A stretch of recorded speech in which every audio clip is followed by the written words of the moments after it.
ہم لوگوں نے جنت میں لے جانے والے اعمال کے بارے میں ایک سیریز سٹارٹ کی تھی، ان تمام اعمال کا تذکرہ کرنا کہ جن اعمال کو ہم اختیار کریں گے تو انشاءاللہ وہ ہمارے لیے جنت میں جانے کا سبب بنیں گے۔ انہی اعمال میں سے ایک عمل ہے قرآن کے ساتھ تعلق قائم کرنا، قرآن کو اپنا پیشوا بنانا، اپنا راہبر بنانا، سورس آف گائیڈنس بنانا۔ جو لوگ بھی قرآن کو اپنی زندگی میں سورس آف گائیڈنس اور اپنا راہبر اور پیشوا بنا کے چلتے ہیں، ان کے بارے میں اللہ کے رسول صلی اللہ علیہ وسلم کی طرف سے بشارت ہے کہ قیامت کے دن قرآن ایسے لوگوں کو جنت میں لے جائے گا۔ ابن حبان کی روایت ہے، آپ صلی اللہ علیہ وسلم نے کیا فرمایا، اس کا مفہوم ہے کہ قیامت والے دن قرآن سفارشی بنے گا۔ قیامت والے دن قرآن سفارش کرے گا اور اس کی سفارش قبول کی جائے گی۔ یہ اپنے پڑھنے والوں کے حق میں جھگڑا کرے گا یہاں تک کہ اپنی بات کو منوا لے گا۔ جس شخص نے بھی اس کو اپنا پیشوا اور اپنا راہبر بنایا ہوگا اس کو یہ جنت میں لے جائے گا، اور جس شخص نے اس کو پس پشت ڈالا ہوگا اس کو یہ جہنم میں لے جائے گا۔ اور صحیح مسلم کی ایک روایت ہے جس میں آپ صلی اللہ علیہ وسلم نے کیا فرمایا، القرآن حجت لک او علیک، قرآن قیامت والے دن تمہارے حق میں گواہی دے گا یا تمہارے خلاف گواہی دے گا۔ Now think about a situation، قیامت کا دن ہے، میدان محشر قائم ہو چکا ہے، لوگ اپنی قبروں سے اٹھ کے جا رہے ہیں، خوف کا عالم ہے، پریشانی کا عالم ہے، ماں اپنے بچوں کو نہیں پہچان رہی، باپ اپنے بچوں کو نہیں پہچان رہا، بچے اپنے والدین کو نہیں پہچان رہے، تمام لوگ اپنی قبروں سے نکل کر میدان محشر کی طرف جا رہے ہیں۔ اس خوف کے عالم میں ہر انسان کو یہ فکر ہوگی کہ پتہ نہیں میرا کیا بنے گا، پتہ نہیں میرے ساتھ کیا ہوگا، میرا کوئی عمل قبول ہوگا کہ نہیں ہوگا، میری کوئی بات مانی جائے گی کہ نہیں مانی جائے گی۔ اور وہ ہم جو کہتے ہیں نا کہ ڈوبتے کو تنکے کا سہارا، اس وقت ہر انسان کی خواہش ہوگی کہ کوئی ایسا عمل ہو جائے، کوئی ایسا معجزہ ہو جائے کہ میرا حساب نہ لیا جائے، یا کوئی چیز میرے نجات کا سبب بن جائے۔ ہم میں سے کسی کو نہیں پتہ ہمارا کون سا عمل قبول ہوگا، لیکن سبحان اللہ اس حدیث کے طرف دیکھیے کہ رسول اللہ صلی اللہ علیہ وسلم نے گارنٹی دی ہے اس چیز کی۔ کچھ ایسے اعمال ہیں ہم اپنی زندگی میں کرتے ہیں جن کا ہمیں نہیں پتہ کہ قبول ہوں گے کہ نہیں قبول ہوں گے۔ کئی دفعہ عمل میں کوتاہی ہو جاتی ہے، کئی دفعہ ہمارے علم کی کمی کی وجہ سے ہم عمل غلط کر دیتے ہیں، کئی دفعہ سنت کے مطابق عمل نہیں ہوتا۔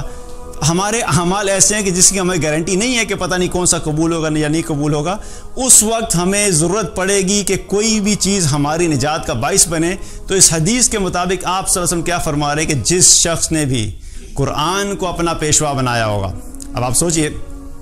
میدان محشر میں کھڑے ہیں اور انسان کو لگ رہا ہے کہ بس اب میری ہلاکت ہی ہلاکت ہے، اچانک قرآن آئے اور قرآن آنے کے بعد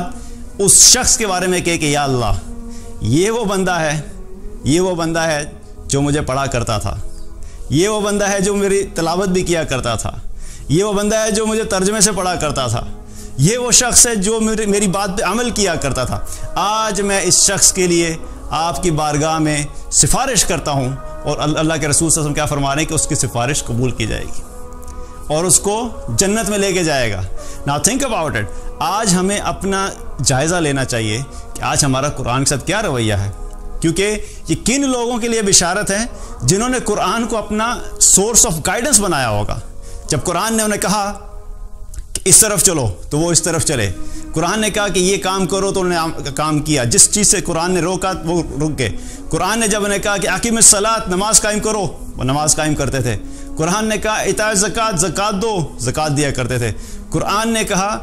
یغضوا من ابصارہم، اپنی نظروں کی حفاظت کرو، اپنی نظروں کو جھکا کے رکھو، وہ نظروں کو جھکایا کرتے تھے۔ قرآن نے کہا یدنین علیہن من جلابیبہن، اور جب تم باہر نکلو تو پردے کی حالت میں نکلو، تو پردہ کیا کرتی تھی۔ جن لوگوں نے بھی قرآن کو اپنی زندگی میں راہبر اور پیشوا بنایا ہوگا، یہ بشارت ان لوگوں کے لیے کہ قیامت والے دن قرآن ایسے لوگوں کو جنت میں لے کے جائے گا۔ آج ہم قرآن کے ساتھ کیا ہمارا تعلق ہے، اور اس کے ساتھ ساتھ یہ بھی دیکھیے کہ ایک طرف یہ جنت میں لے جانے کا سبب ہے تو دوسری طرف کچھ لوگ ایسے ہوں گے جن کو یہ جہنم میں لے جانے کا سبب بھی بنے گا، جنہوں نے اپنی زندگیوں میں قرآن کو کھولا ہی نہیں ہوگا۔ کئی سال گزر گئے، قرآن پڑھا ہوا ہے، صرف دل میں عقیدت موجود ہے، دل میں ادب موجود ہے کہ قرآن اللہ کی کتاب ہے، اللہ کا کلام ہے، اور صرف اسی عقیدت میں لے کے چلے گئے۔ اللہ تعالیٰ نے قرآن اس لیے تھوڑی بھیجا تھا کہ صرف اس کا احترام کرنا ہے، احترام بھی کرنا ہے، ادب بھی کرنا ہے، لیکن اصل میں عمل کرنا ہے، اس قرآن کو اپنی زندگی میں لے کر آنا ہے، اس قرآن کے مطابق اپنی زندگی کو بسر کرنا ہے، تبھی یہ ہماری نجات کا باعث بنے گا۔ ورنہ یہی قرآن آج جس کو ہم اگنور کیے ہوئے بیٹھے ہیں، آج جس کی ویلیو ہماری زندگیوں میں نہیں ہے، آج ہماری زندگیوں میں امپورٹنس نہیں ہے، یہی قرآن قیامت والے دن ہمارے خلاف گواہی دے گا۔ اب آپ سوچئے وہ شخص کتنا اس کی محرومی ہوگی، اس شخص کا کیا مقام ہوگا کہ قرآن جس کے خلاف کھڑا ہو کے کہ یا اللہ اس نے مجھے چھوڑ دیا تھا، اس نے مجھے پس پشت ڈالا تھا، نہ یہ مجھے پڑھتا تھا، نہ یہ تلاوت کرتا تھا، نہ یہ میرے مطابق عمل کرتا تھا، قرآن کی گواہی کو ہم کیسے بھگتیں گے؟ قرآن کی گواہی کو جس کے خلاف قرآن ہو گیا، اس شخص کی ہلاکت تو یقینی ہوگی، کیسے بچے گا وہ؟ اس لیے آج ہمیں اپنی زندگیوں کا جائزہ لینا چاہیے کہ اللہ نے جو قرآن دیا ہے ہمیں اس قرآن کو اپنی زندگیوں میں لے کر آنا ہے۔ اور اکثر کیا بات ہے، جب قرآن پڑھنے کی بات ہوتی ہے تو ہم کیا کہتے ہیں، بس یہ دعا کریں اللہ میں توفیق دے دے۔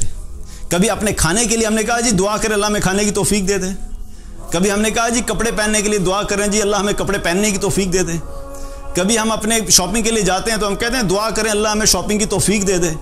جب ہم نے یہ کام کرنے ہوتے ہیں، جب ہم نے کھانا کھانا ہوتا ہے، ہم نے کپڑے پہننے ہوتے ہیں، ہم نے شاپنگ کرنی ہوتی ہے، ہم نے اپنی جابس پہ جانا ہوتا ہے، ہم نے اپنے بزنس کو ٹائم دینا ہوتا ہے، تو ہم اس وقت یہ نہیں کہتے دعا کرو اللہ توفیق دے دے، سب کام ہم پورے کرتے ہیں، لیکن جب قرآن پڑھنے کی باری آتی ہے تو ہم کہتے ہیں دعا کریں جی اللہ توفیق دے دے۔ توفیق اللہ اسی کو دے گا جس کے دل میں قرآن کی طلب ہوگی۔ قرآن ہر گھر میں موجود ہے، توفیق کیا دے دے؟ آپ اٹھیے، کھولیے، قرآن پڑھا ہوا ہے۔ ہاں اگر قرآن نہیں ہے تو میں یہ پبلکلی کہتا ہوں، کیونکہ یہ کلپ بہت سارے لوگ یوٹیوب پہ فیس بک پہ بھی دیتے ہیں، جس کے پاس قرآن نہیں ہے اور وہ یہ کہتا ہے کہ نہیں میں قرآن افورڈ نہیں کر سکتا ترجمے والا، تو آپ مجھے پرسنلی فیس بک پہ میسج کیجئے، میں آپ کو پاکستان میں جہاں پہ بھی آپ موجود ہوں گے میں آپ کے لیے قرآن کا ارینج کر کے بھیج دوں گا، کیونکہ ہمارے پاس کوئی دلیل نہیں ہے اس چیز کو چھوڑنے کی، ہم قرآن نہیں پڑھ سکتے۔ تو کیا ہے کہ رسول اللہ صلی اللہ علیہ وسلم نے کیا فرمایا، اور سب سے بڑی بات کیا ہے، خوبصورت بات اس بارے میں، اس حدیث کے بارے میں، کہ اللہ کے رسول کے صلی اللہ علیہ وسلم کی طرف سے گارنٹی موجود ہے۔ گارنٹی یہ ہے کہ یار تم قرآن کو اپنی زندگیوں کا پیشوا رہبر بنا لو، یہ تمہیں جنت میں ضرور لے کے جائے گا۔ تو رسول اللہ صلی اللہ علیہ وسلم کی بات کے بارے میں تو ہم میں سے کوئی بھی شک نہیں کر سکتا، ہمارے ایمان کا حصہ ہے کہ آپ صلی اللہ علیہ وسلم نے جو بھی فرمایا وہ بالکل سچ ہے۔ تو اگر ہم چاہتے ہیں جنت میں جانا چاہتے ہیں تو ہمیں قرآن کو اپنی زندگی میں اپنا پیشوا، اپنا رہبر، اپنا سورس آف گائیڈنس، ہدایت کی کتاب کے طور پہ استعمال کرنا ہوگا، ہدایت کی کتاب کے طور پہ اپنی زندگی کو لانا ہوگا۔ جب ہم یہ کریں گے تو انشاءاللہ اللہ کی رحمت سے امید ہے کہ ہم ان لوگوں میں شامل ہوں گے کہ قیامت کے دن یہ قرآن ہمارے حق میں گواہی دے گا۔